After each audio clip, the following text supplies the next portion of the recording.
সরকারের বিপক্ষে কথা বলবেন, পক্ষে কথা বলবেন, তার বিরুদ্ধে, তখন যারা তার বিপক্ষে আছে একটু খুশি হবে, এগুলো সব ঠিক আছে। কিন্তু আলিমদের দায়িত্ব কি জানেন? সামনে যে সরকার হবে, সরকার বর্তমানে সরকার হয়েছে অস্থায়ী সরকার, উনি ন্যায় ইনসাফের ভিত্তিতে কাজ করুক, সমস্ত উলামায়ে কেরাম তার পক্ষে পাবে।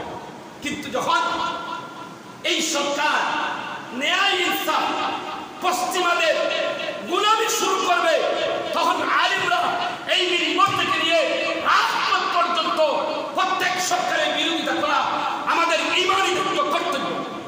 বিগত সরকারের বিরোধী করেছি, সামনে যে সরকার হবে জুলুম, নির্যাতন, নিপীড়ন, পশ্চিমাদের গোলামি করবে, পশ্চিমাদের রীতিনীতি চালু করবে, আমাদের এই মিম্বর থেকে শুরু হবে রাজপথ পর্যন্ত প্রত্যেক সরকারের বিরোধিতা আমাদের করা ঈমানি দায়িত্ব।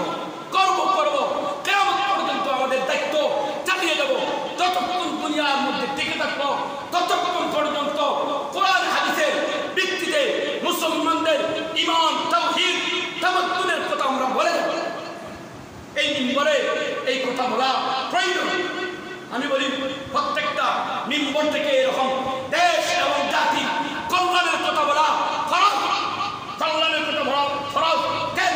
রাসূল করিম সাল্লাল্লাহু আলাইহি ওয়াসাল্লাম মসজিদে নববী থেকে সমস্ত দুনিয়া পরিচালনা করেছিলেন।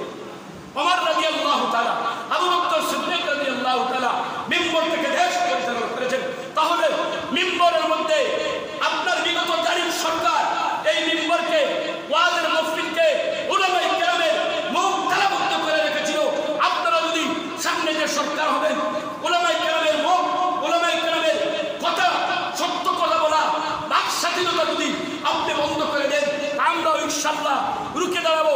আমাদের মৃত্যুকে ভয় পাই না, আমরা মৃত্যুকে ডর করি না, আমরা মৃত্যুর জন্য প্রস্তুত, আমরা মৃত্যুর জন্য প্রস্তুত। এই জন্য উলামায়ে কেরামের দোষী কিভাবে যায় না দেখেন। উলামায়ে কেরাম সামনে যে সরকার হবে, বর্তমান যে সরকার আছে, বিগত যেভাবে উলামায়ে কেরামদেরকে সম্মান করেছেন, উলামায়ে কেরামের মর্যাদা দিয়েছেন, উলামায়ে কেরামের মর্যাদা দেন, আপনারা শান্তিতে থাকতে পারবেন।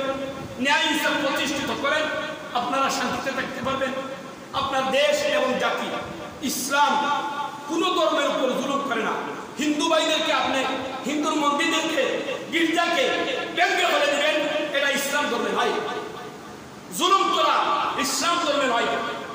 এই জন্য আপনার পূর্বে যেভাবে উলামায়ে কেরামদের ইজ্জত করেছিলেন, উলামায়ে কেরাম সত্য কথা বলবে, আপনার পক্ষে বড় বিপক্ষে বড় সেটা বিষয় নয়। উলামায়ে কেরাম কি বলেছেন, সত্য কথা বলেছেন না মিথ্যা কথা বলেছেন? আমি বললাম বিগত জালিম স্বৈরাচার সরকারের মতো যদি আপনারা হয়ে যান যে হুজুর তো আমাদের বিপক্ষে কথা বলেছেন, হুজুর তো কোরআন হাদিসের ভিতরে কথা বললেন না বাইরে বললেন, সত্য বললেন না মিথ্যা বললেন,